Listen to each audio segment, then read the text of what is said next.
Matane. Nyuwun ngapunten. Pragoto apa ceniningan kowe mundur-mundur kok. Wah, wonten mungsuh ingkang digdaya. Lho. Mungsuh digdaya? Nggih. Kowe dikampake. Kula niku mboten dinapak-napake mung disuarani wae. Oh, awak kula ndrodhok. Lho. Mung disuarani awakmu ndrodhok. Nggih. Ah, wis ampuh tenan. Panjenengan ajeng nyobi napa mboten? Ratri nyobi. Wah, iso menang wae pancen ratu digdaya. Kowe nyas karo Baladewa. Kowe nyelani Baladewa ya. Mundur lak tandangane menungso sing ngalahke kowe. Wah, nak ngaten. Bener-bener ambyar.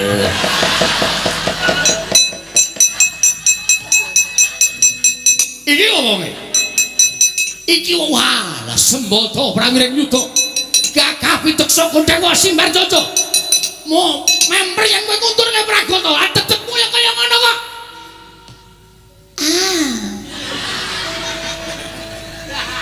Ora seru-seru ta, Mas? Ya ampun iki wonge keras banget ya. Teko-teko wis ngunake. Iki nek main mesti keras ora jam-jam.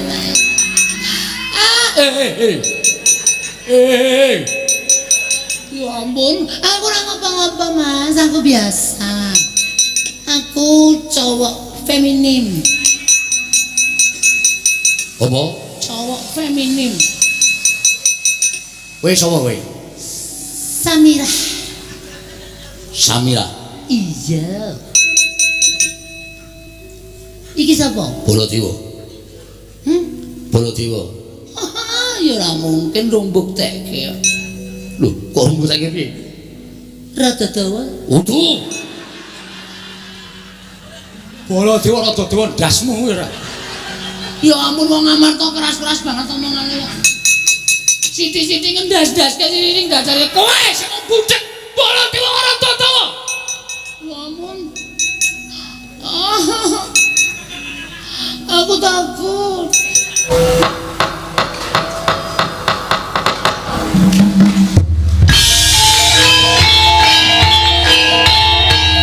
Dilanjutkan pagelaran wayang kulit Semalam Suntuk oleh Ki Dalang Seno Nugroho. Selamat menyaksikan.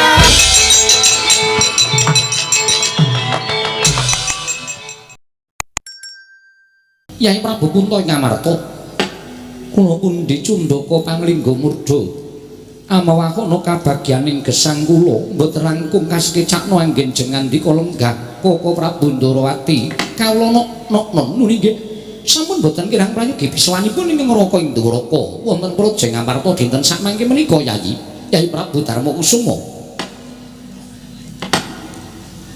Miwah Koko Prabu Baladewa sarawuh paduka Kanjeng Koko Prabu Mandura.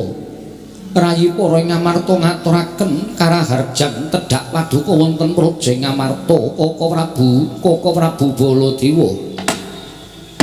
Jagat wasesaning Bathara Wayapta jagat patik Indrajala Dewaku. Yai. Tansah pinanganing kawidadan nering sambi kula sawanipun ing neraka ing Mandura. Mangya widodane Skala Durga Mendhak Kala Sirna. Namung keparenga ingkang neraka ngaturaken salam taklim kula katur ngersa paduka Yai Prabu kadang kula ing Amarta. Koko Prabu kula cancang pucaking weni dumawaing wijang urma keting werdaya saestu andadosaken cahya nur cahya daging rah kanjuwanan mboten langkung kasekecakno anggen jengan dika lenggah Koko Prabu Baladewa. Yai Prabu sampun boten kirang prayogi piswanipun ing neraka ing Mandura dinten sakmangke menika wonten Projeng Amarta Yai Prabu Darma Kusuma.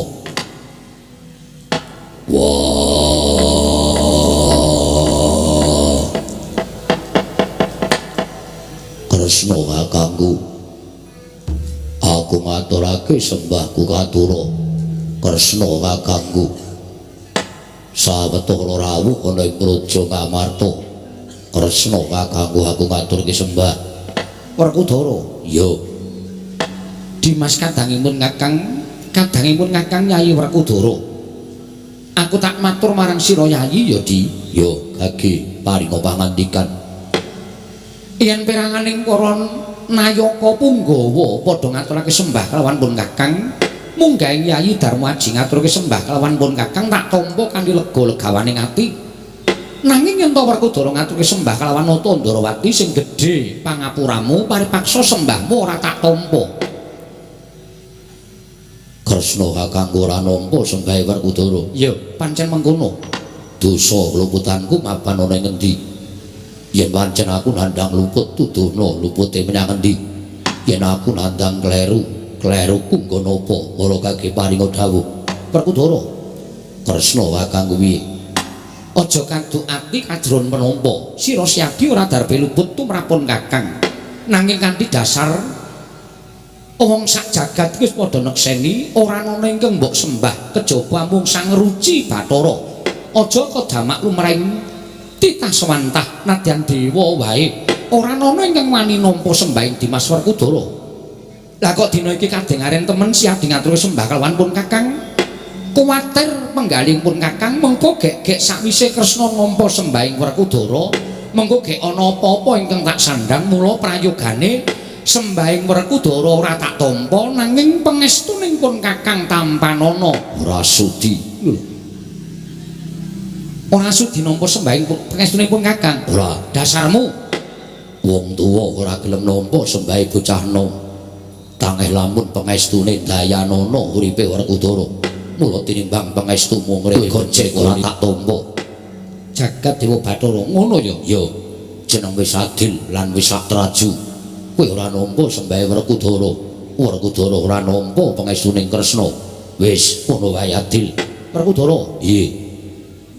Yen to pancen kaya mangkono tinimbang iku mung dadi berdondi. Ya wis to. Yen ngono sembah Werkudara tak tampa nadyan rada tida-tida rasaku. Kuwatir jroning atiku nampa sembah Werkudara nanging tetep tak tampa. Mula pangestuning pun Kakang tampanana. Benehna kono kapan-kapan tak jupuke. Kok sik to pangestu kok kapan-kapan dijupuk iki piye? Pangestu ora bosok. Pangestu ora bakal mambu. Kowe nampa sembah Werkudara kanthi rasa kuwatir. Mula pangestumu tak tampani apik. Ora ya ora apa-apa. Wis Kresna, kula wonten dawuh. Sore-sore kok ngajak padu iki piye? Iki ana ing pahaman Datul Negara Ngamarta. Ora usah dadak werna-werna, ora usah dadak mbok perceka. Sembah Werkudara tampanen kanthi lega legawaning ati. Mengko mundhak dadi ora prayoga kahanan Datul Negara Ngamarta. Mekaten Koko Prabu. Ya wis Werkudara sembahmu tak tampa lahir batin. Pangestuku tampanana. Ndak gegem dadiake jimat. Lah ngono rampung sore-sore kok ngagak geger. Wah, aku ora marahi. Bule kakangku, aku ngaturke sembahku katur. Bule kakangku, aku ngaturke sembahku katur. Bule kakangku. Koko Prabu, nggih. Werkudara ngaturaken sembah kok mboten dipun tampi, malah panjenengan mboten paring pangandikan pancen tak jarak. Lho. Liripun kados pundi? Gusti to. Werkudara ki srawung karo Baladewa wit kuncung nganti gelung, wit jabang nganti claprang. Mestine ngerti asmaning Baladewa iki ora akeh banget. Baladewa, Kusumawaning Pinto, Wasi Jaladara, Anom kok Krasana, ya Raden Karsana. Kuwi jenengku kabeh. Nyebut kuwi salah siji lak apik to. Kok bule iki lho. Monggo bule iki sirikaning pun Kakang. Ngerti pun Kakang kuwi wujude bule, kok disebut sak nggon-nggon. Kuwi nglarake ati. Werkudara, nggih. Kowe iki ya jarak kok ya. Jarak piye? Asmaning Koko Prabu ki pirang-pirang Baladewa, Kakrasana. Sinten malih Koko Prabu? Waning Pinto. Waning Pinto. Wasi Jalaiwak, Jaladara. Jaladara. Lah kok panjenengan menika nyebut bule? Werkudara kok nyebut bule? Kuwi lho. Mbok ya aja bule. Ngerti to nek bule iki sirikaning Koko Prabu? Ciri getheking Koko Prabu Mandura kuwi wujude bule, aja mbok celuk bule. Mengko ndak lara penggalihe amarga bule kuwi wis njaluk tulung balen ana ping 1000 kas. Werkudara meneng malah kowe bola-bule. Baladewa, nggih. Yen ora gelem wujud bule, aja lara ati ning munggah ning kayangan matura karo sing nitahke kowe. Kena ngopo kowe biyen diwujudke bule? Yen kowe ora ngakoni wujudmu bule, tegese uripmu ora pasrah karo sing gawe urip. Kowe ora trima. Kowe ngresula diuripi karo sing gawe urip, diparingi wujud bule kok ngresula uripmu. monggo apik-apike wong urip kuwi yen to nampa kanane uripe bungah susah bejo cilaka melarat sugih ditampa kanthi ikhlas kena ngopo wujud bule kok ora trima lah malah diwejam ta aku ki trima kena ngopo ditutak bule kok ora semaur sampun mangke mindak dados berdondi panjenengan wau ngemutke kula panjenengan piyambak iki kados ngaten kok Prabu yo Werkudara ning cukup ana ning datur ya kene wae yen ning jaba aja nyebut pun Kakang Bule wah nek ora ketrucut lho kok ora ketrucut piye dieling-eling yo sembahmu tak tampa pangestu pun Kakang Tampanono ndak gegem dadiake jimat prayogakno nggon lenggah yo Werkudara kaya wis ora kurang apenak Koko Prabu Kresna Koko Prabu Baladewa kula ngaturaken sembah kula kunjuk Arjuna ndak tampa pangestunipun Kakang Tampanono ya Janaka tak tampa pangestunipun Kakang Tampanono kula pun dinggo jimat paripih dayana ing kasantosan mugi kasekecakno anggen jengandika lenggah Arjuna kaya wis ora kepenak ya Janaka kaya wis prayoga pratanipun Kakang Koko Prabu sembah bekti kula kunjuk Koko Prabu sembah bekti kula kunjuk ya kembar ndak tampa pangestuku Tampanono kembar ya kembar tak tampa pangestuku Tampanono kula pun dinggo jimat paripih nggih kula pun dinggo jimat paripih Yayi sawetawis wekdal kula nampi nawala ingkang suraosipun mboten saged jawi namung paduka Yayi Prabu amiji dhateng sowanipun ing Raka Indrawati supados dinten sakmangke kula sowan Ngabyantara anyarengi rawuhipun Koko Prabu Mandura wonten negari Indrawati tumunten Koko Prabu Mandura kula kanthi sowan dhateng negari Ngamarta. Gandeng sakmangke ngraka sampun kepareng sowan wonten ing Datulaya saha dinten sakmangke anyarengi pasewakan agung upami kepareng kawedharing kathah tumunten kababarna wigatosipun menapa. Kepareng keng Raka Indrawati nganglungaken jangga nilingaken karna mastuti sabda tama paduka Yayi Prabu Ngamarta wonten menapa dene paduka mboyongi dhateng sowanipun ing Raka Indrawati. Yayi Prabu Punta Koko Prabu sesemban kula Koko Prabu pengayoman kula Indrawati sewu-sewu kalepatanipun ingkang rayi tadah wadana dene kula wantun hamboyongi dhateng paduka Kanjeng Koko Prabu inggih krana sampun sarembak kula lan para kadang sedayanipun bilih eri kalenggan menika kepareng munjuk atur ngersa paduka Kanjeng Koko Prabu Indrawati inggih Yayi menika langkung prayogi malah tumunten kababarna menapa wigatosipun ingkang sepisan rembak kula sakadang dinten sakmangke namung badhe ngrembak anggen kula sampun nampi kanugrahaning Jawata wujud negari Ngendraprasta ingkang sakawit negarinipun Jim sakmangke sampun kababar dados kamanungsan lan kinarya mukti dening para Pandhawa sakadang mugi andadosna ing kawuningan Koko Prabu nadyan nembe sawetawis ingkang rayi jumeneng nata wonten praja ing Ngamarta nanging indak ing praja tuwin para kawula anggenipun tansah gesang rukun matsinamatan daya dinayan tunggal cipta rasa karsa lan karsa karyanipun saengga ndadosaken negari Ngamarta kuncara anjayeng bawana kondang kaloka dumugi liyan praja satemah mujudaken negari ingkang adil makmur warata tyas bagya mulya menika sedaya boten lepat saking panggula wentahing para kawula ingkang sarengan kan para nayaka tuwin kadang-kadang kula sekawan cacahipun ingkang tansah pinangka dados cagak tuwak kalindranipun ingkang rayi Ngamarta Yayi Prabu kasinggihan Koko Prabu kabungan ingkang mekaten menika kala wau tuwin kanugrahan ingkang semanten agengipun sakmangke ingkang rayipun punta sakadang nedya ngucapaken syukur ngersanipun Gusti ingkang karya loka ingkang sampun paring barokah tumraping para Pandhawa sarana kula nedya nglampahi utawi nindakaken ingkang winastan sesaji Raja Suya Koko Prabu menika ingkang rinembak ri paduka para Pandhawa namung emanipun jernyatanipun kula menika nalindra ingkang kuthung ing samubarang cingkranging budi kula mboten mangertos lumadining sesaji Raja Suya Tumunten sinten malih ingkang pantes kula toleh-toleh kejawi namung paduka Kanjeng Koko Prabu. Jur paduka Surya pepajaring para Pandhawa. Bebasanipun Pandhawa menika ngendika seklimah tindak sepecak mboten nate kantun tansah tetarosan lan paduka Kanjeng Koko Prabu. Mila dinten sakmangke punta sakadang cumadhong dawuh anggen kula badhe nglampahi lumadining sesaji Raja Suya. Punta sakadang nyuwun dipun tuntun dening paduka Kanjeng Koko Prabu Sri Bathara Kresna ing Darawati. Koko Prabu Kresna kakangku Werkudara piye? Panjen bener ngendikane barep Pandhawa wis arembuk kanugrahan ingkang semene. Pandhawa bakal ngucapake syukur ngersaning Gusti dene wis paring berkah tumraping Pandhawa kamukten negara Indraprastha. Kula barep kakangku disengguyung dening aku Janaka apa dene kembar lan kabeh nayaka negara Ngamarta wis padha sarujuk yen to nganake sesaji Raja Suya. Mula Gandeng Puntadewa aku Janaka lan kembar ora weruh sarta durung ngerti lumadining sesaji Raja Suya. Ngrawuhake Kresna kakangku supaya enggal paring dawuh kudu apa ing katindakake dening para Pandhawa, syarate apa lan lumadining kepiye paringa dawuh.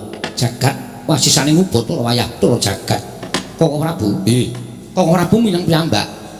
Bilih kadang-kadang kula para Pandhawa nedya ngawontenaken sesaji Raja Suya. Weh dalah jagat Dewa Bathara Kresna kula wonten maring dawuh. Yen nadyan pun Kakang durung tau weruh lumadining sesaji Raja Suya, nanging pun Kakang tau tate nampa critaning Kanjeng Rama Prabu Basudewa. Ora ana nalindra ingkang kuwat nganake sesaji Raja Suya. Kejaba nalika semana critaning Kanjeng Rama sawarga mung nalindra siji ing purwa carita Prabu Sri Mahapunggung ingkang duk nalika semana iso nganake sesaji Raja Suya.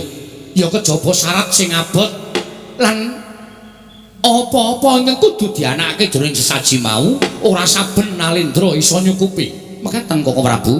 Ning tumrapaku gegayaning Pandhawa mau becik apik. Sapa ngerti Pandhawa bisa nganake sesaji Raja Suya.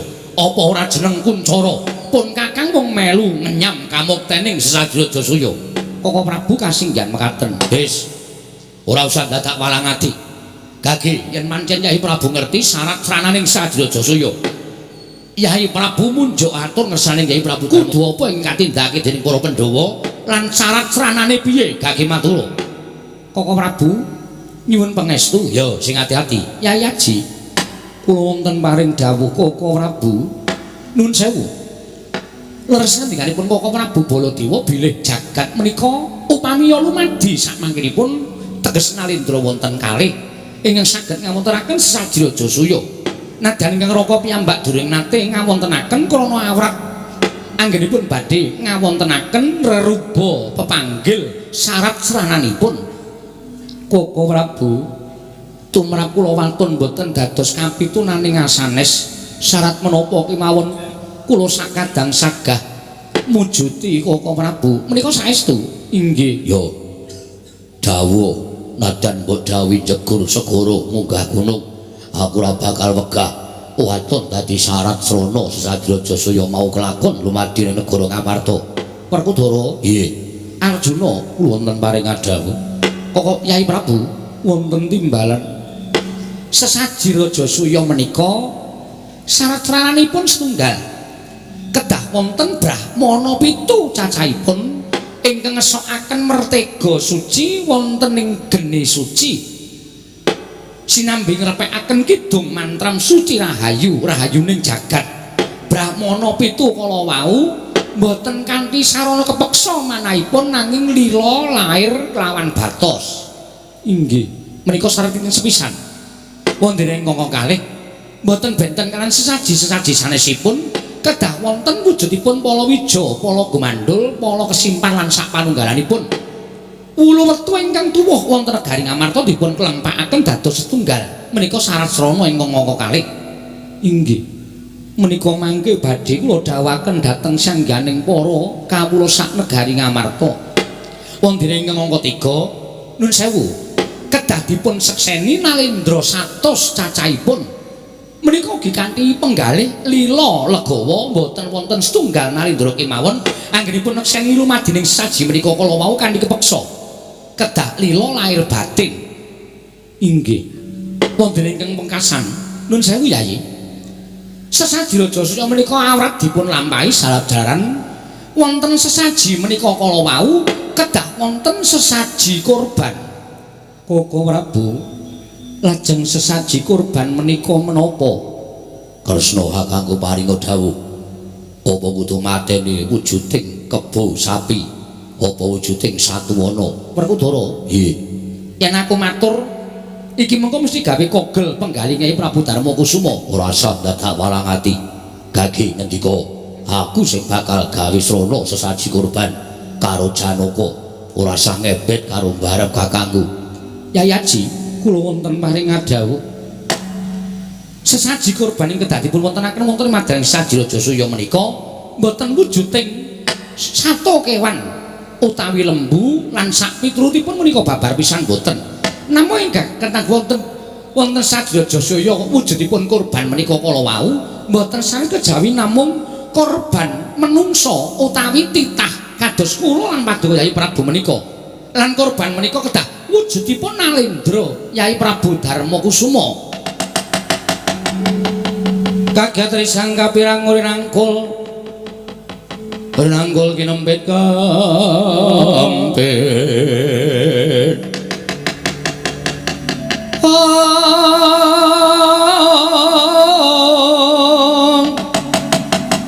dosa ngreknaning bawana ya si tukang walang ati ya si tukang gutu kering ya si tukang ana sing jas ing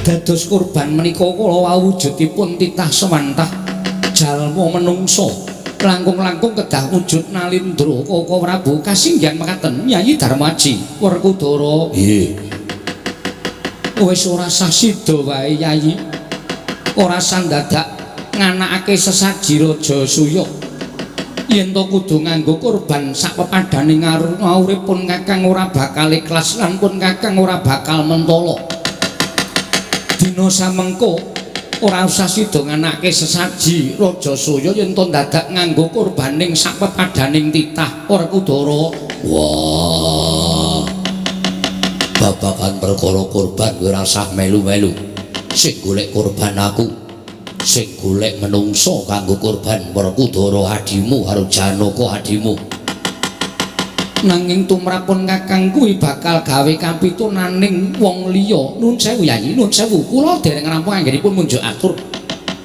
korban wujud Nalendra menika dipun kedah dipun pilih wujudipun Nalendra ingkang watak angkara budi candala ingkang Nalendra menika dados ngleteking jagat menika dados punjer-punjering tumindak ingkang boten sae inggih Nalendra kados mekaten menika kedah dipun kurbanaken wonten Saji Raja Surya nadyan Nalendra ingkang ngambek angkara budi candala nanging menika ugi sesaminipun titahing Gusti kula mboten badhe mentala lho Jawi Yai menawi kurbanipun menika Nalendra angkara menika tegesipun sami kemawon para Pandhawa menika resik jagat ngicali watak angkara budi candala nadyan to kanthi pawadan menapa kemawon kula tetep mboten badhe ikhlas menawi kedah mejahi sesaminipun agesang Koko Prabu waduh lha Werkudara piye iki kahanane kaya ngene piye wah Kresna kakangku kebacut nek paring pangandikan mau nek perkara kurban ngenteni nek barep wis ora ana dirembug karo aku karo Janaka kuwi cocok kuwi mathuk bareng Kresna paring pangandikan kudu nganggo kurban mongko barep isih lenggah neng kene boyo dituku nganggo apa wae penggali barep ora bakal ikhlas mula babagan perkara iki aja nganti rembugan karo barep kakangku dirembug karo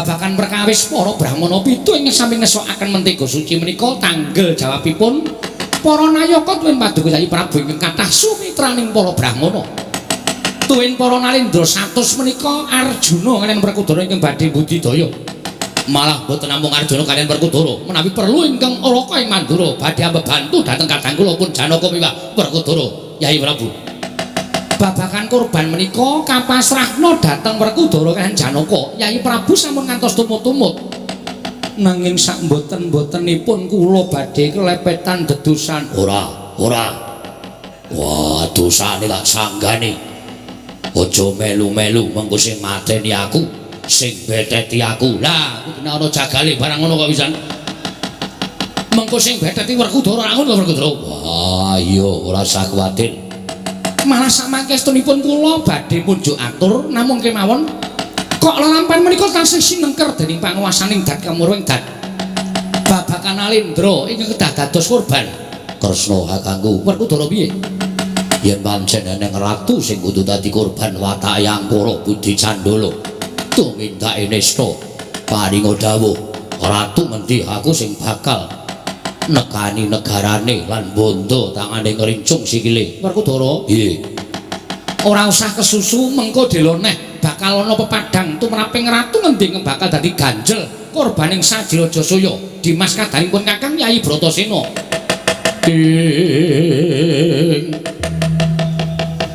Rekat lampahing rata tan Pantara prateng sukuning arga kang tumingal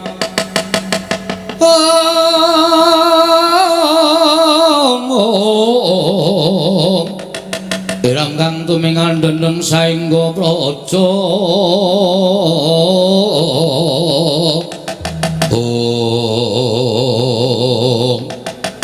dereng nganti paripurna sami mbal wacana nalika semanten Nata ngamarta Prabu Darmakusuma nampi pangandikanipun Nata ing Darawati Sang Prabu Sri Bathara Kresna ing cipta kodheng penggaling Nata Prabu Darmakusuma paran desek rembag dening Kang Rayi satemah kendel datan mubah datan musik ing batos namung nalongso nanutuh diri melegai kanut nangga warduk anut ujara weganten wadu jara wangecok nang durung abang itu daring dasaring pertolo kasaru geger njaba pihak ngarsa tangeping mriko sibal bonamo apa to kang dadi darunane ora ana mantan rokorange Gajah Medha saka Wandilan kejawi wonten Alindra tlatah sabrangke wantun minggah Datulaya mancat Pancaniti minyak kang samya sumewa karya geger sang samya mulat mangro mbahing para kawula kanca biak-biak ana dayu Werkudara nggih barep kakangku durung nganti purna nggonipun Kakang nampa pangendikaning Kaka Prabu iki ana wujuding Nalindra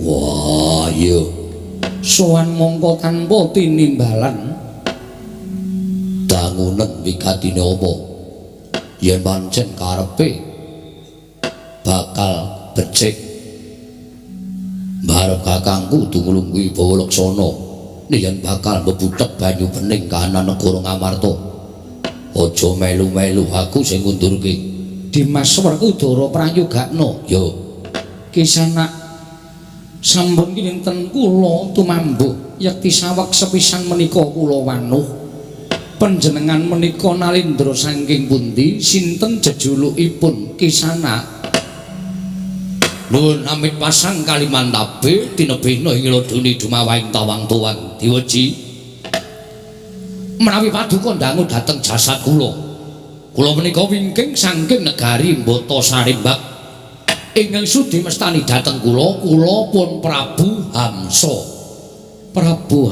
inggih Prabu Hamsa inggih Prabu Kamsa Prabu Hamsa inggih Prabu Kamsa inggih kasinggihan mekaten nyuwun pangapunten menawa kula menika sampun sowan ngersanipun Prabu Puntadewa mboten wonten kalih kula ingkang Nalindra Ngamarta nglenggahi Nalindra Ngamarta jejuluk Prabu Puntadewa Kisanak alah nyuwun pangapunten wewayangan kula menika grahita yen to Prabu Puntadewa menika Nalindra gagah godhek wok simbar jojo nyuwun pangapunten sareng kula dumugi mriki kula nanjaken panjenengan menika Prabu Puntadewa lan panjenengan ngaku jejuluk Prabu Puntadewa. Oh, geseh kalian rantamaning manah kula. Jebul piyayinipun alus Mbah Manah andhap pasor. Tuturipun ugi tredak-tredok ngremenaken dhateng manah kula. Inggih Kisanak kasinggihan mekaten. Lakar kawontenan kula kados mekaten Kisanak. Nggih, mboten kados menapa, mboten kados menapa malah kasinggihan. Malah kasinggihan. Inggih. Nuwun sewu, ingkang wonten wingking menika sinten? Piyayinipun kok ageng sanget. Menika kadang kula, rayi kula. Oh, malah rayi. Inggih. Sinten? Menika satriya ing Jodipati Raden Werkudara. Mangriyen, mangriyen. Satriya Jodipati Raden Werkudara. Werkudara. Inggih Kisanak. Oh, edan. Biyo. Wah. Wonten menapa? Kula menika persasat kejuguran Wukirsari kelepaning Samudra Madu. Persasat kula menika pikantuk kanugrahan. Kula saged abenajeng kalian Raden Werkudara. Negari kula Mbata Sarimbak menika nem-nemanipun sedaya dipun tato gambar Werkudara.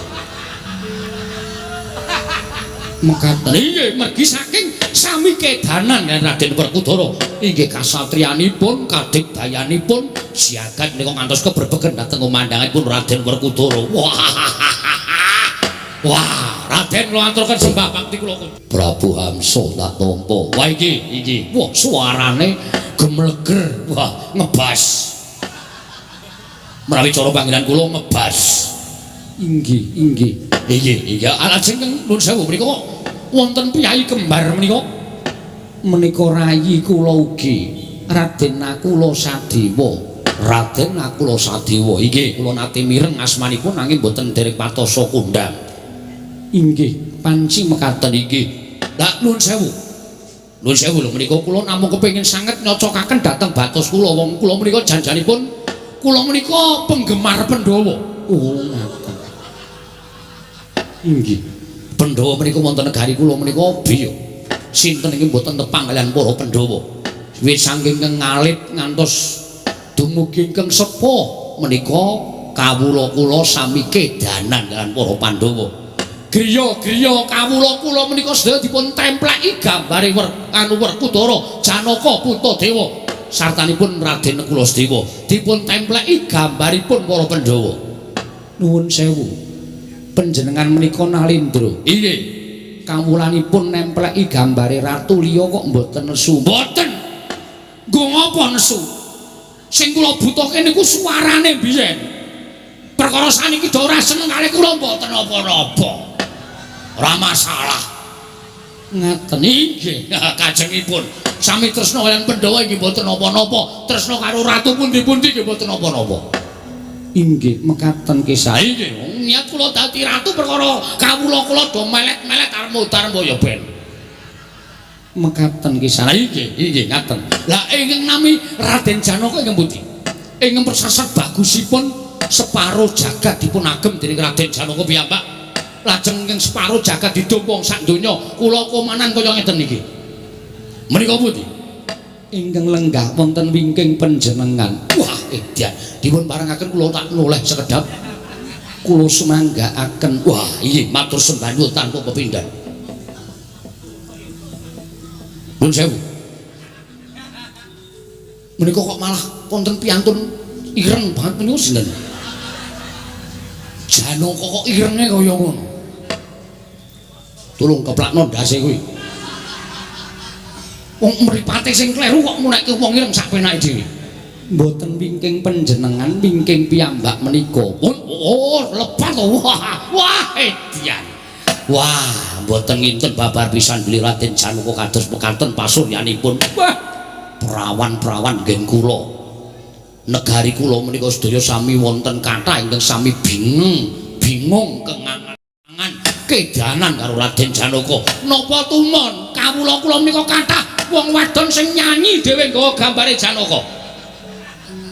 Merga kedanan karo Raden Janaka baguse mboten sagedipun upamekaken mawi menapa kemawon. Inggih. Kisana wonten dawuh. Lajeng sedya panjenengan menika menapa? Nuwun sewu ingkang wonten wingking kula menika sinten? Werkudara piye? Turutana dhisik. Wah, anggere sing ngeyel geceke ndase.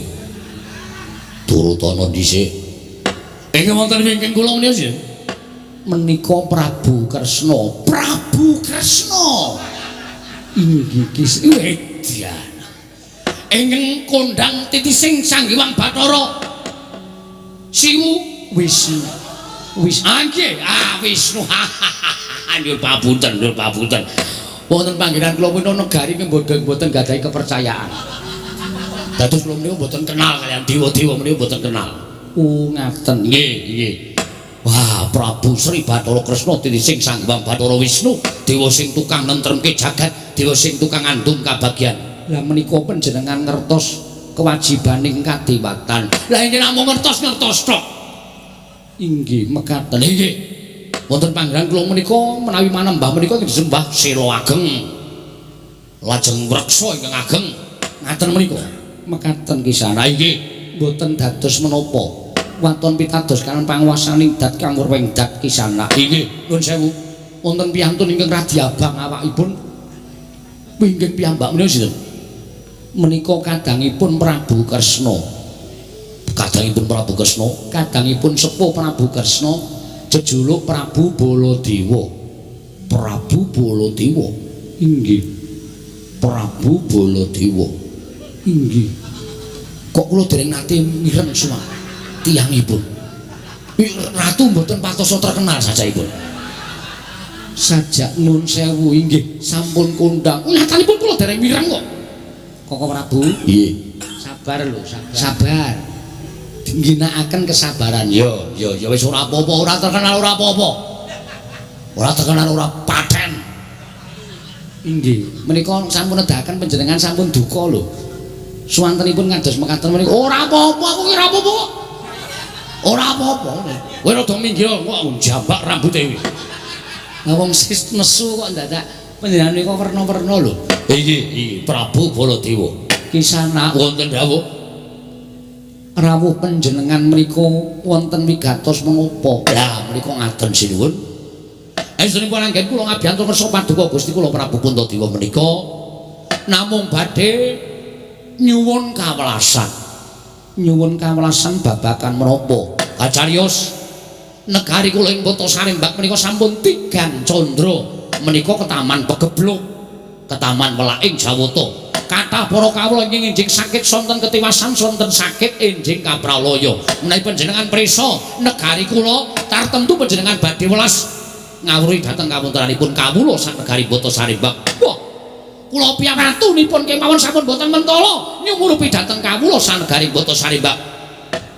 Amargi pagebluk ing tumama wonten negari kula. Jobi, latri penggalih. Ing atasipun boten wonten menapa-menapa dumadakan among tani ingkang sami mapan wonten ing pasabenan sami pejah dadakan mriku menapa boten damel sakit ingkang sami ngawuningani kawontenan menika. Inggih. Lajeng nalika semanten kula nyobi nglakoni tapa brata semedi sarenarite sesmek raja mala bebantal Kota Sarembak. Madyaning anggen kula nglampahi tapa menika kula nampi sasmitaning dewa. Kula nampi sasmitaning gaib. Bilih negari kula saged waluya nirmala temajati, jati temah mulya menawi dipun tumbali nganggo pustaka Jamus Myang Jimat kelima sada. Monggo kacarita pustaka Jamus kelima sada menika ing kagungan paduka Gusti kula Sang Prabu Puntadewa. Sinuwun. Sowan kula ngarsa paduka menika wonten suka lilaning penggalih paring ampil wujuding pustaka Jamus Myang Jimat kelima sada. Badhe kula boyong wonten negari kula, negari Kota Sarembak. Upami paduka menika nyuwun lintu menapa kula aturi paring dawuh. Mas Picis Raja Brana pinten gerobak badhe kula caosaken. Menawa panjenengan nyuwun lintu titian Gajah Kamboja 100 kawan dosa ingkang ageng-ageng badhe kula aturaken. Menapa panjenengan nyuwun lintu kreta kencana tinretes inten berlean tinarik kuda 8 mangke badhe kula aturaken.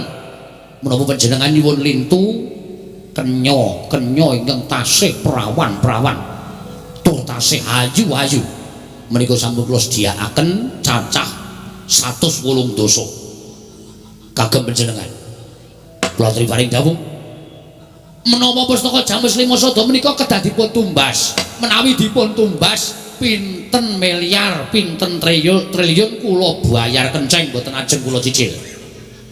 Kula aturi paring dawuh mangke menawi saged dipun tumbas pinten miliar panjenengan paring dawuh upami panjenengan paring pangandikan reginipun 300 miliar mangke wonten ing kwitansi kula aturi nyerat 350 miliar ingkang 50 kagem kula sakanca wirawiri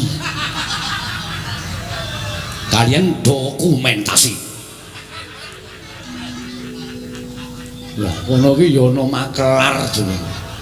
Ratu kok nyambi makelar iki lho. Inggih, kajengipun sampun. Nanging menawi kedah dipun sewa sedinten pinten? Sedinten pinten? Kula aturi paring dawuh. Kula bayar kenceng. Babar pisan kula sewa setunggal taun. Mboten badhe kelong pesugihan kula. Panjenengan prisa piyambak. Panjenengan prisa piyambak. Nadan panjenengan menika nalindra, kadang-kadang panjenengan menika satriya. Nadan wonten wingking kula menika nalindra Gung Binathara. Ning kula aturi nyawang, busananipun kula mboten kawon.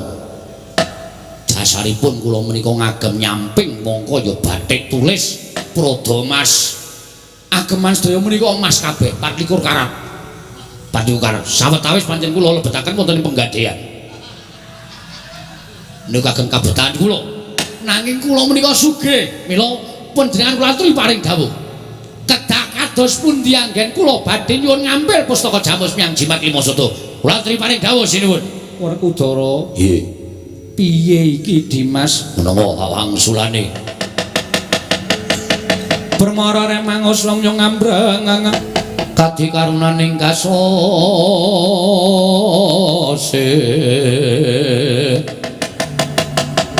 janeng marga memalatkong ing wah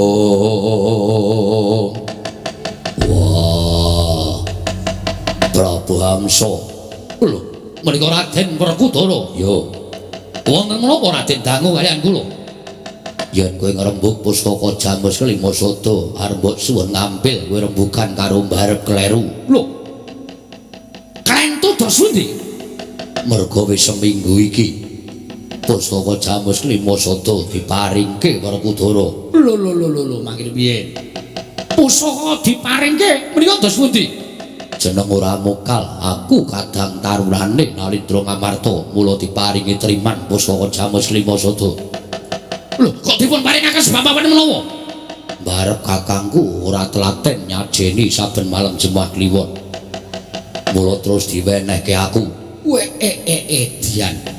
Jebul Ngamarta iki pusaka ya dikek-kekke karo sak pepadane. Nggih. Lajeng keparengipun lan kowe ngerti ya. Aku kedulungan pustaka Jamus Lima Sada kuwi ya ora betah. Lho, mboten betah. Ora. Mula wis ana 3 dina iki tak tawakke ning pasar-pasar ra ana sing wani ngenyang. Mboten wonten ingkang wantun ngenyang. Ora ana. Kepasang Yogya katuju inginu dene kowe wani arep nuku pustaka Jamus Lima Sada. Adalah. Raden, kula aturi paring dawuh nyuwun pinten. Kula aturi paring dawuh kula bayar kenceng dinten menika. Aku ora njaluk dhuwit. Lho, mboten nyuwun arta. Ora. Lajeng nyuwun menapa? Jroning urip ana ing Palaran Padang aku iki pengin duwe dolanan sing ora njlehi. Dolanan ingkang mboten njlehi. Dolanan menapa? Aku pengin dolanan mripat raja loro. Nun? Mripat raja loro? Yo. Yen kowe iso ngijoli mripat raja loro, pustaka Jamus Lima Sada gawanen. Mripat raja sabrangaken. Ya ampun Raden. Kula niku ndek kanca pirang-pirang ikete anyar dalu niki. Mengke kula cupluke matane sing do ngantuk-ngantuk niku. Kagem panjenengan. Wah, aku gah nganggo mripat raja kancamu. Lho, lah kersanipun? Aku njaluk mripat raja sing ana ngarepanku. Pripun niku? Mripat raja sing ing ngarepanku. Wah, tegese kula. Wah, nek entuk mripatmu tinggalan kene. Pustaka Jamus Klima Sada Gawanen. Weh, lah kula mengke picak. Mengkari entuk apa ora? Yen ora entuk baliya, yen entuk mripatmu tinggalan kene. Tak nggone dolanan Pustaka Jamus Klima Sada Gawanen. Weh, lah dalah. Caca muntap lirik nentap duka yayasine pe netra kocak ngondarandir wah edan wah ditantang mentah-mentah ora krasa yo nadyan aku ngakoni marang Raden Bratasena Raden Werkudara kuwi satriya pinunjuling apa-apa mbrojol ing agarep nanging Prabu Amsa ratu ingkang ora tau mambu penantang Raden sampeyan paring pangandikan mekaten menika sami kemawon ngilani dadaning Prabu Amsa. Sami kemawon ngiyas dhateng cacanipun Alendra ing Batasari, Mbak. Panjenengan nantang kaliyan kula. Yen pancen kowe krasa papane ora medha njaba jajaran Werkudara. Kowe iso nyirnake Werkudara Gawanen Pustaka Jamus Hyang Jimat Klima Sada. Medal nyawi kula entosi wonten ing alun-alun, Pak.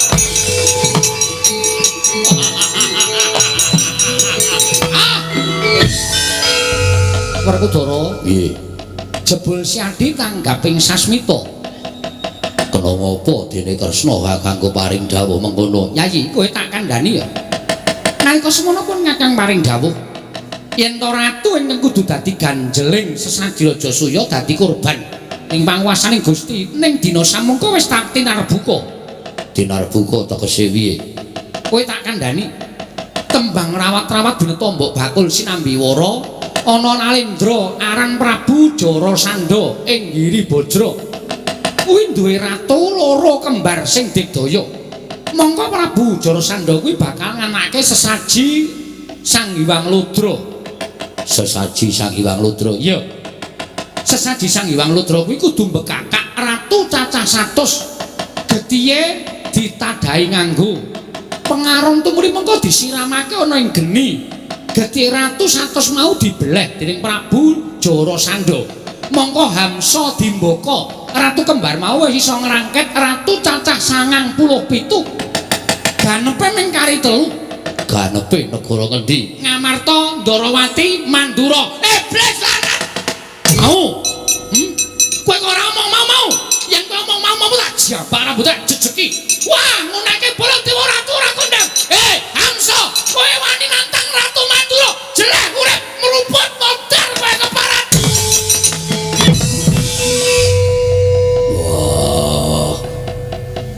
Sing nantang aku sing menyang Baladewa. Ya wis ora apa-apa, wong jeneng watake iki kaya ngono kae. Lah aku kok ya dadak matur ngersani ya Prabu Darmakusuma yen to ganepe negara 100 mau ngamarta Ndarawati Mandura. Lah aku rali yen to Koko Prabu ki lenggah. Mongko Koko Prabu ki Nalendra ingkang ora tau mambu penantang nganti duka kaya mengkono. Koko Prabu sak mangke lajeng kados pundi? Yayi panjenengan lenggah ingkang sekeca. Werkudara Arjuna melu pun Kakang? Yo, inggih Koko Prabu. Genepi syarat srana sesaji. Yo, ngestoke dawuh. Aja lali. Hamsa Dimbaka kudu tekaning pati. Yen wis tekaning pati, Siadi sakloron tak kanthi Prapteng Giri Bajra. Mongkari ngestoke dawuhing Kresna Kakangku. Aku sumadya kapan wae ditaker karo jenenge Jarasandha menungso ratatanan ana ratu ora salah cacah 100 kanthi bekakak dudu menungso kuwi panjalmaning iblis pancen bener mengkono menawi tetula mekaten ki lan ana dinten sak mangke pasewakan kula bibaraken Koko Prabu menika langkung prayogi Arjuna kula wonten paring adhawuh budhana kang padha sibuk jeneng ingsun kundur ngedaton kawula ngestaken dawuh paramadal pasilan Werkudara nggih mangsa borong syarat srana sesaji Raja Suya ingsun pasrahke kelawan sira Yayi Dimas Werkudara. Yo ngestake dawuh. Mbarep rasa melu-melu perkara iki tak rampungane dhewe. Werkudara Arjuna aja pisah karo pun Kakang. Kresna Kakang ngestake dawuh. Purna gatining mananggilan. Sanata Asa kundur kedat tonjolok saking gambar kenara kinapit gambaran gading kadhiraken sanggaring Palomban Cedi manggung ketanggung Joko Paloro ingin sami ngambil upacaraning keprabon gawis dengan saking Mandura tindak Sri Naranata kaya tansah gumebyar candraning busananing Sang Sri Naranata wau. Kakang Prabu, aku adimu Dimbaka nyadong dawuh. Piye kabare ngene Kakang? Lumbu ning negara Ngamarta nyuwun ngambil pustaka Jamus Miang Jimat Lima Sada. Nuwun sewu keparing abdipun togok cumadong dawuh. Nuwun sewu keparing abdipun bilung cumadong dawuh Gusti. Sinuwun Prabu Hamsa. Adiku diadiku Dimbaka. Kakang Hamsa kepiye? Togok lan kowe bilung. Nggih, wonten dawuh. Nggih, wonten dawuh. Ora kanthi kanyono-nyono. Jebul nggonku ngripih lawan Ratu Ngamarta. Ingkang wigati bakal tak jaluk kekuwataning wong Pandhawa. Yen kekuwataning Pandhawa tiba ning tanganing pun Kakang, mesti Pandhawa tepenganing pati persasat kaya dene angel mijet wae nganti suwe banyu sinaring. Ning jebul wong Pandhawa kuwi limpat-limpat kabeh. Wong Pandhawa kuwi wong pinter-pinter kabeh. Dasare piye Kakang Hamsa maring dawuh mengkono? Nyatane nggonku nyilih pustaka Jamus Lima Sada diwangsuli karo Raden Werkudara kok. Nun. Diwangsuli karo Raden Werkudara. Wangsulanipun Raden Werkudara pripun? Jarine pustaka Jamus Lima Sada kuwi sing duwe dudu Prabu Puntadewa. Lho. Kok aneh. Lho, sing duwe pustaka Jamus Lima Sada kuwi dudu Prabu Puntadewa. Lho, pindah tangan. Heeh. Kok iso? Sing duwe pustaka Jamus Lima Sada kuwi Raden Werkudara. Kok sampeyan saged ngendika kaya ngoten dasare? Dasare sing meneh wangsulan Raden Werkudara. Paring wangsulan pripun? Prabu Hamsa sing duwe pusaka saiki dudu mbarep kakangku ning aku. Lan dina samengko Raden Werkudara paring dawuh kalawan aku pustaka Jamus Lima Sada arep diparingi aku, Gop. Lho, aja diparingke jenengan. Iya. Lho aku lumo temen. Monggo pustaka Jamus Lima Sada niku panggesanganipun para Pandhawa. Kok iso ajeng diparingke sampeyan ning njaluk ijol. Njaluk ijol napa? Njaluk ijol mripat raja loro. Terus sirku arep tak cuplekke mripate kanca-kancaku. Ning tinemune sing dijaluk kuwi mripatku kok. Kek kemawon. Lho. Oh, lambene ora Diwenehke mawon mengke sampeyan ganti neker. hus. Ngawur wae. Nuwun sewu. Nek carane piyai tanah Jawi sampeyan iku janjane ditantang mentah-mentah karo Raden Werkudara. Ning wong-wong Pandhawa niku nek nantang pancen Ora patiya ketara. ketoke ora nantang. Ning jane ngiyas ngilani dodo sampeyan. Aku krasa tumuli aku matur karo Raden Werkudara. Yen ngono sampeyan nantang karo aku. Raden Werkudara paring dawuh karo aku. Dudu nek kene papane wong nyoba katidayan. Mlabar waca janget cinencang. Aku tumuli metu njaba kok. Sampeyan medal Jawi wigantosipun ngenteni Raden Werkudara. Arep tak jajal kekuwatane Werkudara. Piye lho? Mustahil. Mustahil piye? Nibarate kaya dene cecak nguntal cagak cebol gayu wulan wuta ngitung lintang tange kelakone cepak wurunge. Kok iso? Delok dedeg piadeg menang Raden Werkudara. Delok nggon kondang menang Raden Werkudara. Kasekten menang Raden Werkudara. Prabu Hamsa karo Prabu Dimbaka wis ngrangket Ratu 97. Sing dirangket ratu-ratu cepete kok. Jajal saiki ngrangket negara Ngamarta. Ayo tatahan karo aku, bengi iki mesti ora kelakon. Kok iso ngerti? Lho, wayangane iki ming sewengi sesuk bubar kok. Ora kelakon wis to. Kok sik sajae nguwatirake kalawan aku. Mboten nguwatirake. Kula pitados sampeyan iku jago Wiring kuning. digdaya Sekti kalintang jayaning perang. ning nek teng negara Ngamarta Ampun pisan-pisan pamer. luwih-luwih sampeyan ditantang Raden Werkudara nek ndahar atur kula Bali mawon. Bali piye? Bali Teng negara sampeyan Mbata Sarembak. nek sampeyan ora Bali Niki mengke sampeyan jenenge ditulis tenggen watu. ning watu piye? Ditulis tenggen watu melengkung nika Kiai Hamsa. Wafat ngoten nika. Oh, kijeng to. Nggih. Lho, tegese aku mati. Mesti mawon. Musuh Raden Werkudara kok sampeyan iso menang niku kok kayane kok mokal kelakone. Mergo Raden Werkudara sampeyan prisa piyambak. Kawula Mbata Sarembah kowe kabeh padha kepranan karo Raden Werkudara. Kok sampeyan sakniki malah jeng jajal Raden Werkudara. Nuwun sewu. Timun mungsuh Duren. Timun durene Raden Werkudara. Sampeyan glundungi Iso geping-geping niku. Niku tenang. Lho, sajae kowe ngiyas karo aku. Mboten ngiyas, ning kula niku Ngemutke batur niku pangembating catur. Pono wis cetha kawan niku Kanca. kula niku nek kanca lahir batin Mesti ngelekke. ewa semanten sampeyan dilekke Mboten purun. hanya satu kata. Innalillahi wa inna ilaihi raji'un. Niku tenang.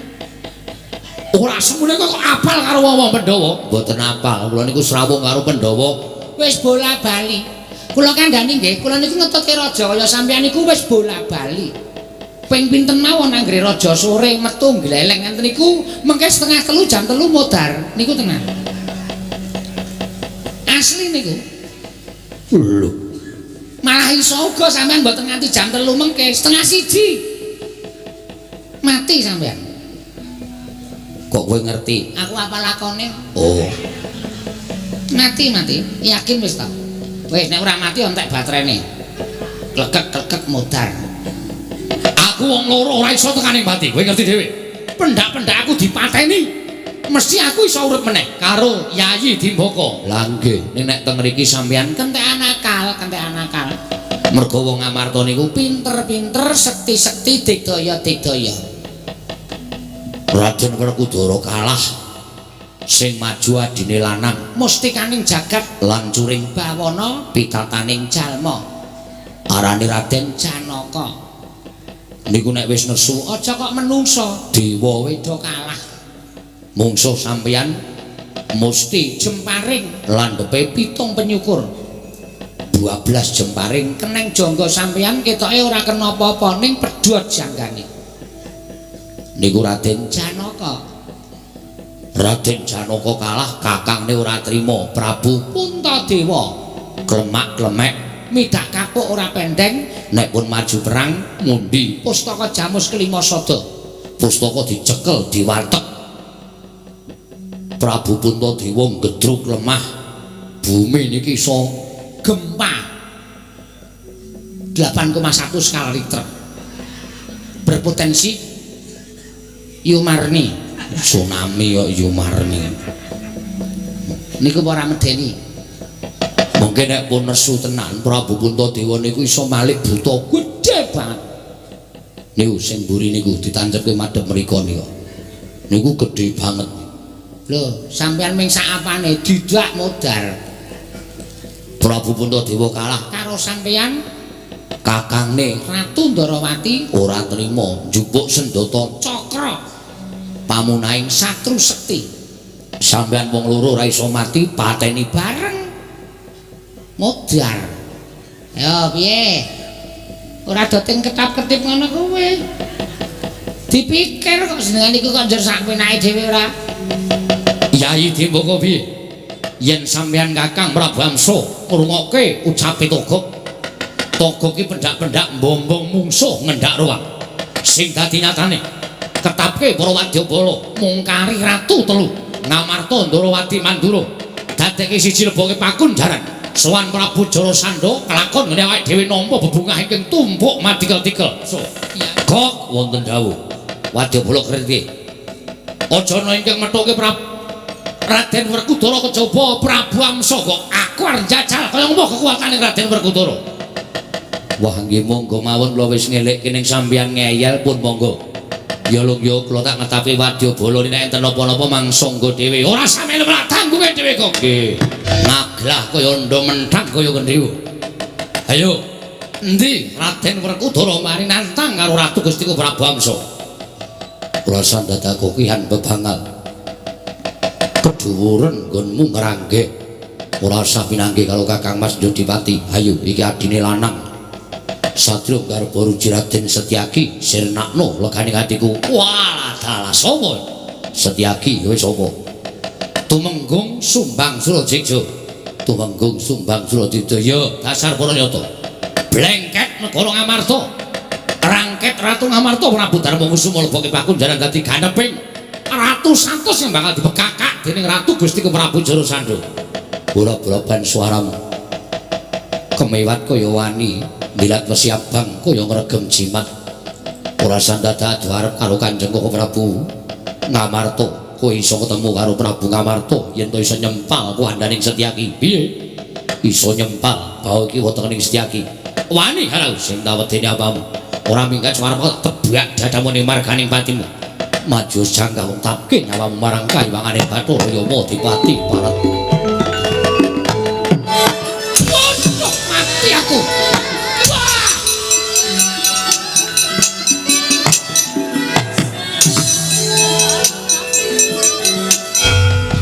lomba piye berjurit mbata saring bak kok bubar mawon tanpa iso dikukup inggih mungsa apa satriyanipun alit kantet ngeyayat bringosing ngular geni tumpangke kuping kiwa tengen wingking sangking Garbaruji Senopati Dwarawati Raden Sencaki Cacak inggih kok sampeyan ngerti wong tuwa kuwi arep bodho ning wareg pengalaman nggih kowe mungsu Sencaki nggih terus tangane cilik atose rajamak kula ngantem pisanan dheweke niba ning jebul ming dikuyem-yem mati kula ngetok kentes sirah kula semrepet ora weruh dalan terus pokoke teruse kula nggih kalah terus terakhir dari dhewe kula madhep mriku jambak rambut kula diubengke awak kula candhak cengel kula cemplungke teng jugangan baru kula mundur tekan mriki niki Balia lho gendurenan ning omah nggih syukuran kowe ora modar lho biasane sing muncul Sencaki iki ora-orane mulih cacat sempal pundhake putung sikile putung tangane utawa remuk ndase kowe tak pikir ijek wutuh kok ana syukuran iya Pak wah dadi prajurit niku abot to bae sithik perang nggih lho semanggaken nah wis kana mundur nggih mati kula Mbah iki kaya prawira kendra inggih musa-musa apa mengsah kula patih Handokana patih Ngamarta kalah to kawon mundur inggih Blak Ratu Ngamarta mangke wis sudu gaweamu mundur kabeh waton aku nang ngarep wis tenang nek aku engko maju kowe kiper oh iya Ustaz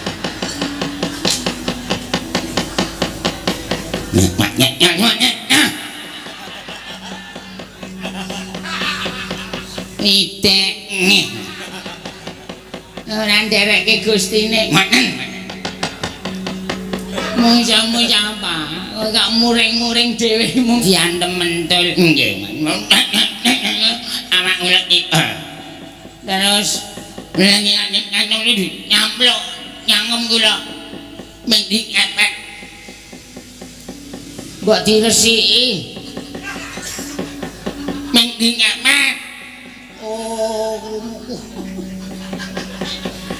mending efek tes nganggo iki wah terang-terangan ya nih bengok mana nih mungkum nganggo iki jangan mula jangan pula dari jika lu di perut ya menang mau di balot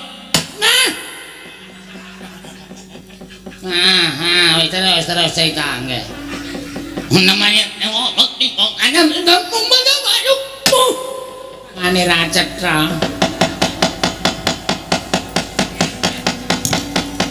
Samira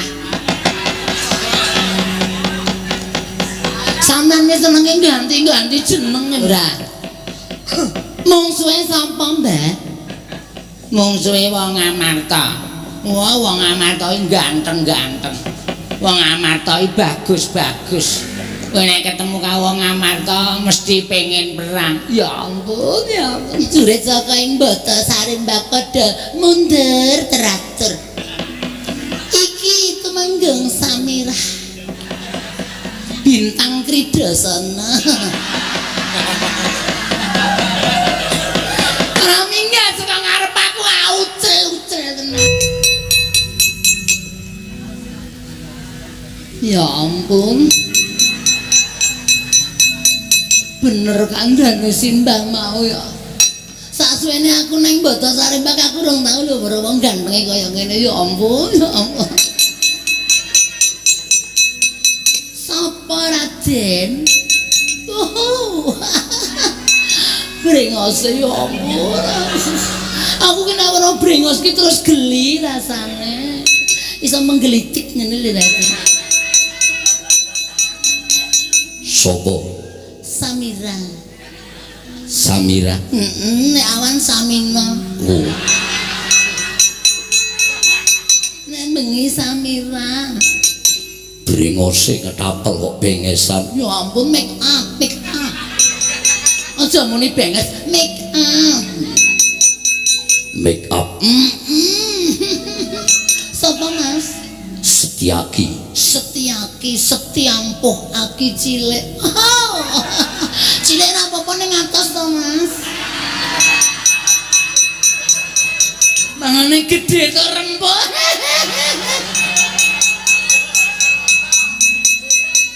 Yo cilik ning Aduh. Aduh ya ampun ten cernut badanku, Mas. Samira pangkat apa? Tumenggung. Tumenggung. Iya. Mrene arep ngopo? Gelet. Ngrangket Ratu Ngamarta jenenge Prabu Dasamuka. Cenanangan. Ratu Ngamarta Prabu Buntut. Oh, maaf. Prabu Puntadewa. Iya. Ayo kowe gelet karo aku. Yo. Kene marganing patimu. Ya ampun rasa tekan mati lho, Mas. Rasa tekan mati aku ki biasane nek gelut nganti lenggek-lenggek ngono ta. Ora tekan mati Mas Sentiang. Oh.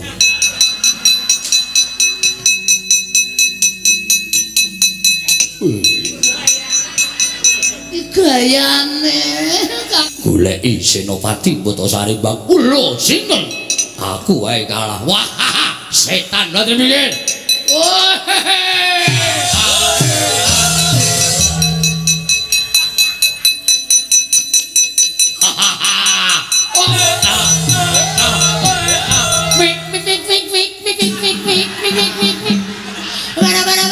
biar. Oh, asu. Piye sih? Wong digayang kaya malah misel-misel. Ya ampun, saben ketemu wong ngono. Tikus. Wah. Piye kakak? Wis luweh. Awake wis senengane jlomprong kaya.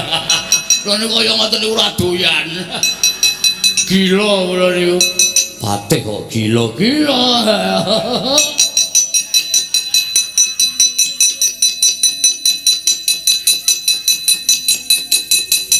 Sediaki, Kamas. Ana apa? Prajurit Bata Sarimbang wonten ingkang digdaya kagila-gila ingkang sumbari Raden Werkudara. Kula semanggan Raden. Wah, setan tinju ngakhirat nyawane. Monggo kula trima ajeng. Yen gawe wirang kabeh.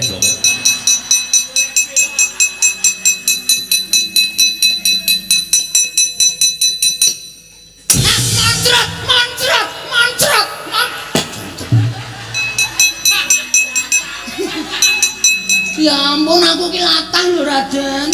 Nek kaget ki mesti aku muni moncrot.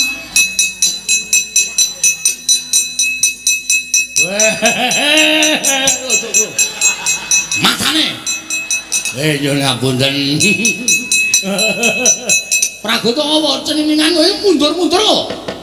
Wah, wonten mungsuh ingkang digdaya. Lho. Mungsuh digdaya? Inggih. Kowe dikampake. Kula niku mboten dinampak-nampake ming ding suarane wae. Oh, awak kula ndrodok. Lho. Ming ndi suarane awakmu Dodok? Nggih. Wis ampuh tenan. Panjenengan aja nyobi napa mboten? Ratri nyobi. Wah, iso menang wae pancen ratu Digdaya. Kowe nyas karo Baladewa. Kowe nyelani Baladewa ya. Mundura tak kandhane menungso sing ngalahke kowe. Wah, anak ngaten. Bare-bare ambyal. Menungso ora tatan mundurke Patik Mandura. Kaya lanang-lanang dhewe.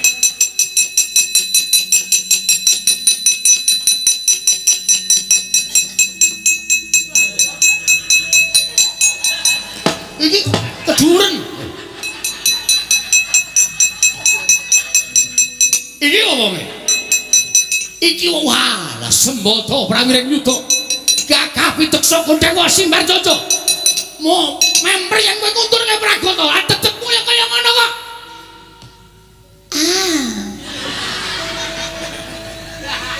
Ora seru-seru ta, Mas? Ya ampun iki wonge keras banget ya. Teko-teko wis ngunake. Iki nek main mesti keras ora jama-jama.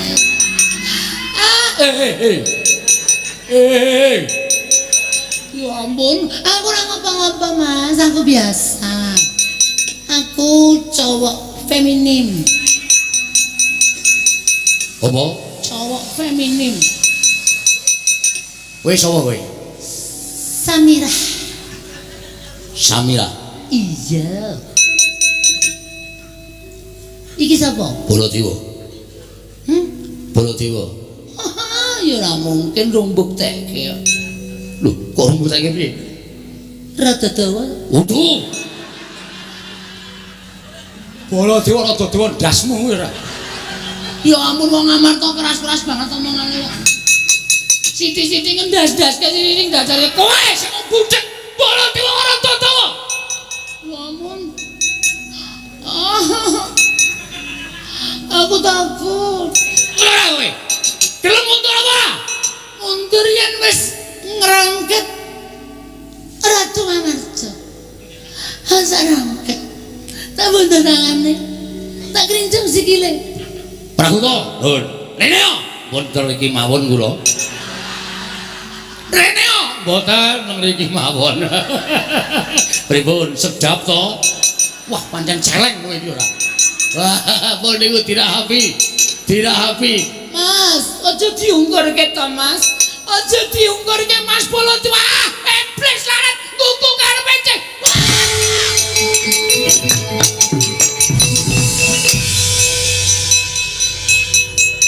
Innalillahi wa inna ilaihi raji'un. Nah, Samira. Piye entuk pira ra? Didum ngene wong tua dikeki nggo tuku rokok, nggih. Mbah, Apa? Ngapa kowe? Prabu Baladewa kejam. Kejam, Mbah. Ya sing sabar karang perang ki ora bakal ana sing iso alus wonge kok. Prabu Baladewa ki mesti ya keras ya merga polahmu kuwi. Werkudara. Apa? Peperangan saya ngangsek. Iya. Koko Prabu Mandura mungsuh ratu loro kae jenenge Hamsa karo Dimbaka. Aku wis weruh. Pendak-pendak Hamsa dipateni, dilumpati Dimbaka urip meneh. Semono uga Dimbaka dipateni dilumpati Hamsa urip meneh. Yo. Yayi. Koko Prabu kae nek wis duka, le perang nganggo akal, ora nganggo akal. Yo. Monggo Siadi kudune tanggap piye carane manteni ratu loro kae mau. Candak apik gitu ku ndase modal. Kudu mati bareng. Bagus. Mangkato ratu loro kae patenana kabeh bareng. Gah. Lho. Kok wegah ngopo? Yen aku maju perang, ratu loro tak pateni kabeh. Monggo kriwikan dadi grojokan, geguyon dadi tangisan. Mungsuh ilang, ning aku mesti mungsuhan karo Baladewa. Mergo aku ngerti watake kakangku Mandura. Kayen wis perang yen dirusui mesti nesu. Ning nek ora tok rusuhi kae engko ora rampung-rampung mergo Koko Prabu ora nganggo penggalih ingkang pening. Mula rusuh ana, mengko yen ana apa-apa aku sing tanggung jawab. Yen ana murinaning Koko Prabu Mandura, kowe engko wadura karo aku sing nemoni Koko Prabu Mandura. Wah. Tenan. Iya tenan. Ora ngapusi. Ora. Wah, kowe kerep ngapusi. Mula aku kuwatir. Ngapusi dienggo kabecikan ki tumrapun Kakang pegaweaning pun Kakang. Kowe aja kuwatir. Wah. Iya. Wis mangkat to? Yo. Dunen Kumba, ratu loro kae nek mati bareng nek Koko Prabu nesu kowe mlayu wae goleki aku. Kowe engko yo mlayu. Ora. Wah, aku rada ora percaya karo kowe. Nek kowe ora percaya karo aku ya wis saiki sajojo tandangno dhewe. Ya aja. Ngono nesu. Kowe kok aneh to sakloke perang Robanji? Wah, ngece. Lah seleh kok dikodhawuhi kok ora gendang menyang-menyang. Matenono bareng. Yo.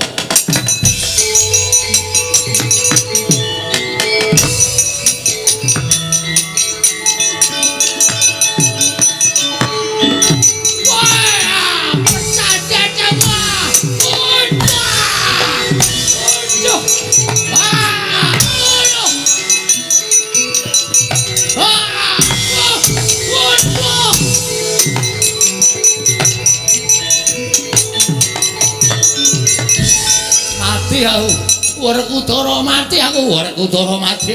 Aku jono tak mlayu, aku jono tak mlayu. Pecah ndasu. Waduh.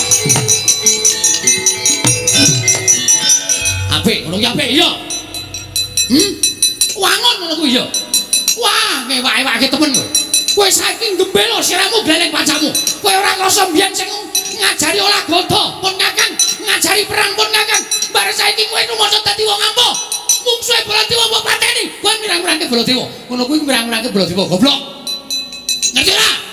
Kowe mirang-mirangke Baladewa. Baladewa kuwi nalendra wani perang. Aku lho njaluk tulung karo kowe kok kowe wis nlabung ning peperangan. Padha karo kowe ngasorke derajate Baladewa. Kowe ngasorke derajate Baladewa. Karepmu piye? Kowe njajal Baladewa piye? Arep njajal Baladewa hei. Keparat. Menungso ra tata. Ja omongan apik-apik kok malah melayu nglencong mlaku. Werkudara. Digdaya. Ampuh ya ampuh. Ning ora kaya ngono kuwi jarane. Ayo nek pancen kan jajar karo Baladewa. Kan jajar karo Baladewa gage. Ungano dadamu. Mungsuh karo pun Kakang. Apa diurak wedi karo kowe ya? Wah, ketok. Waduh, men disorai wong kawula sak negara Ngamarta. Yen Baladewa ora iso mateni mungsuh, sing iso mateni mungsuh Werkudara sing entuk jeneng kowe. Aku asor derajate. Werkudara. Aku butuh rembugan karo kowe. Ora tinggal mlaku ngono kuwi. Aku wegah. Stay. Apa? Ayo saiki nek pancen kowe jajal karo aku gelut. Men ditonton kawula sak negara Ngamarta. Men dodok seni Werkudara karo Baladewa kuwi menang sapa? Nek menang kowe kukupen jenenge. Nek menang aku ben do ngerti. Hamsa dimbokoke mau ora santoke wangi aku iso mateni ya kandhane. Lungguh. Iya. Ngono kuwi sing tak arepe, lanang padha lanang. Yo. Apa karepmu tak ladeni? Bagus kaya ngene sak arepe. Dari kene.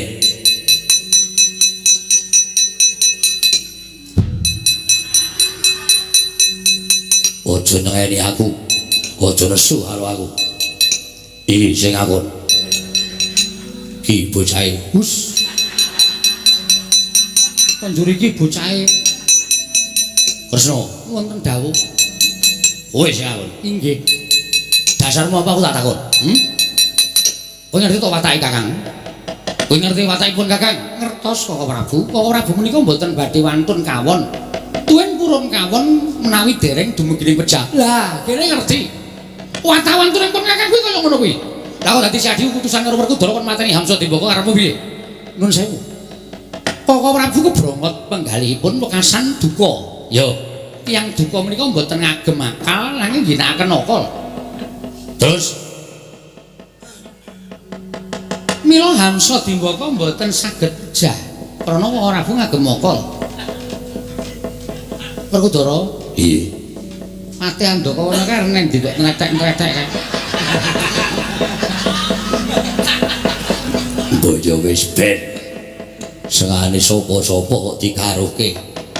Menawi mboten kula utusan Werkudara menika mangke ndak mbalah. Kedangun anggenipun badhe ngawontenaken Sajraja Suya.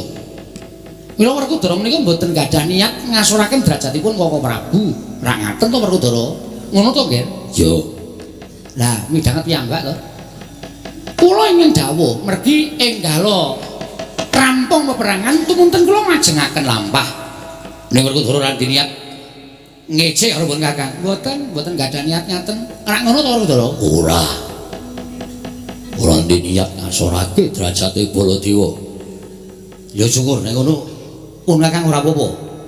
Lah iki sampun sakmenika ngaten ki mawon Koko Prabu seminggah lenggah wonten Garing Amarta. Terus Menawi pinanggih Janaka dipun jawil timbali ingkang rayi ing Durawati. oh iya, Lah rak ngaten. tulung tundangke Janaka Cerewet.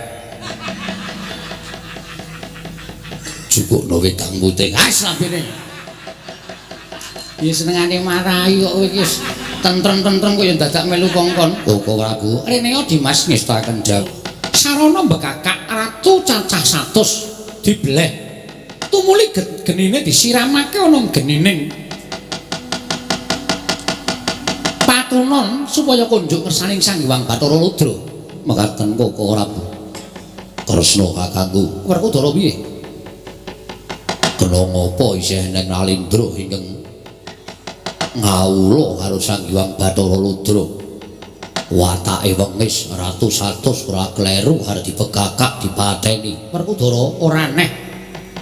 Merga jalaran Nalindra Giribajra Prabu Jarasandha kuwi ratu salah kedaden.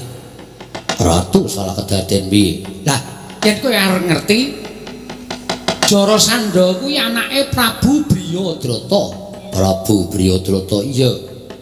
Kuwi mbiyen duwe garwa loro, ya kuwi kang aran Dewi Retnadi lan Retnadati. Garwane loro.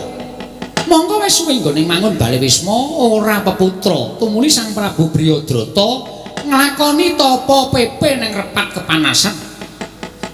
Dening Hyang Bathara Manikmaya pinaringan wujuding bebungah ya kuwi pelem pertangga jiwa. Tumuli pelem diasta kundur marang negara ing Giribajra. Gandeng garwane loro padha rebutan sing kepengin dahar pelem siji mau. Tumuli dening Prabu Briyadrata pelem mau paro dadi loro garwa ingkang siji dahar separo, ingkang siji dahar separo. Mandi ngendikaning Hyang Manikmaya yen to garwane dahar pelem pertangga jiwa bakal ngrebini. Nalika semono ora tak gancarake wayaning wangsa kala lek ing jabang bayi. Yo. Garwaning Prabu Briyadrata nglairake putra ning eloke mung metu separo-separo. Separo tegese piye? Bangkean mudhun lan bangkean munggah. Saka winanging Prabu Briyadrata bayi separo-paro mau dibuang ning alas. Pamrih dimang dipanganke wan galak aja nganti memirang asmaning Nalindra ing Giribajra. Yo. Kocapa bayi mau ditemu dening wong wadon alasan sing saba alas jenenge Banjara.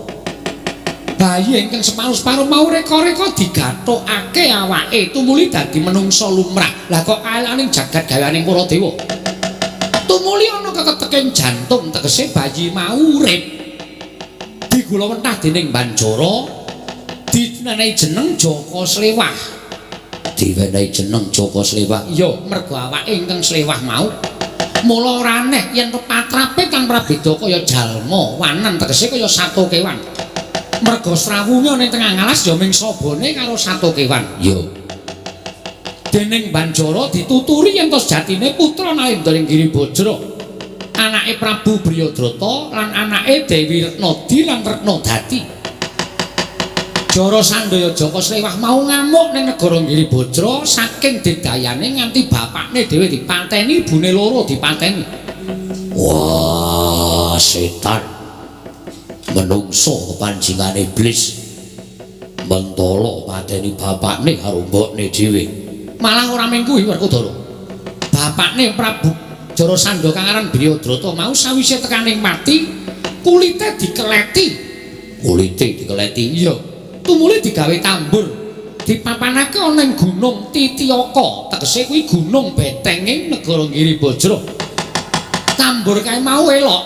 Yen ana wong liya kang bakal mlebu negara Giribajra, tambur kae bakale muni dhewe. Menehi sasmita karo Jara Sandha yen ana mungsuh kang nekani ning sejatine kuwi ora menehi tandha lawan anake Briyodrata ya kuwi Jara Sandha. Tambur muni mau mung sambat karo saben-saben ana ratu ingkang liwat apa satya ingkang liwat supaya disuwargake patining Prabu Briyodrata aja manjing ana ing trenging tambur. Arjuna apa Dewi Werkudara? Molat mara Sang Arjuna semuanya kang kamanungsan kasrepan tingkahe mungsuh neran padha kakang. Oh, Kresna kakangku, piye? Gagi, aku tutuhno menyang negara Giribajra. Wah, kepengin model-model wetenge Jara Sandha. Ratu sing ora duwe rasa kamanungsan. Ratu sing minger kiblate wajib dadi intiping neraka jahanam. Werkudara, apa? Mlebu negara Giribajra kuwi ora gampang. Sawise Syadi mengkut prateng tampel wates negara Giribajra, ing kono bakal ana akeh bebaya ingkang kabeh mau mawa sandi. Tegese mawa sandi. Tegese lakune bebaya mau dilakokake dening sandi. Sandining wong Giribajra.